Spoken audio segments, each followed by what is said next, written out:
Most investors look at Mastercard and see a global payments rail, a simple toll booth on the world's spending.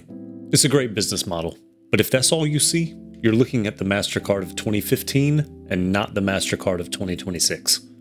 Today, the swipe is just an entry point. The real story, and the reason this remains a core wide-moat compounder, is their aggressive pivot into value-added services. We're talking about a segment that is now growing significantly faster than their core network. In this video, we're going to talk about the hard numbers from their latest reports, the 2026 macro outlook, and most importantly, we're going to run the valuation against its historical average to see if it's a buy or a wait at today's prices. Let's define the pivot.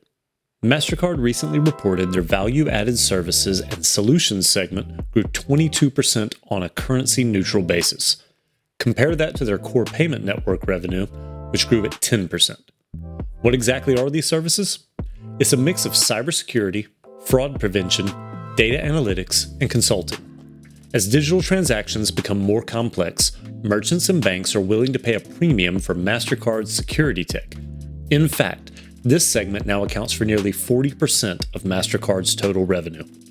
But in 2026, they're going even deeper. We are seeing the rise of agentic commerce, where AI agents initiate transactions on behalf of consumers. Mastercard is positioning itself as the security layer for these AI payments. They're also integrating stablecoin and blockchain rails to streamline cross-border settlements. This isn't just a payments company anymore. It's a high-margin software and data infrastructure play. The 2026 economic outlook from the Mastercard Economics Institute suggests the global GDP growth of about 3.1%.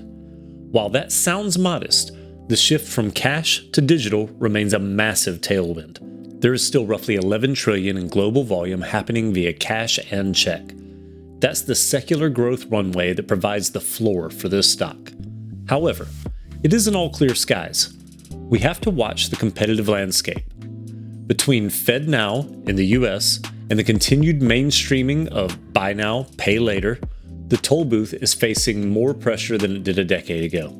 This is exactly why the pivot to services is so brilliant. It makes the Mastercard ecosystem sticky.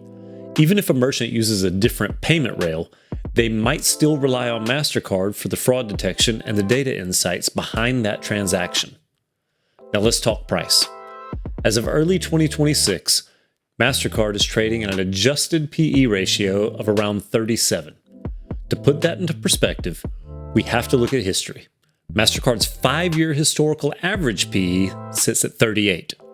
This is a critical data point. Despite the stock being near all-time highs in terms of price, the valuation is actually trading at a slight discount to its 5-year average. When you combine a 37 multiple with an expected EPS growth of approximately 15.8% for 2026, you get a stock that is fairly valued for its quality. Analysts are currently targeting an EPS of roughly $19.03 for the year.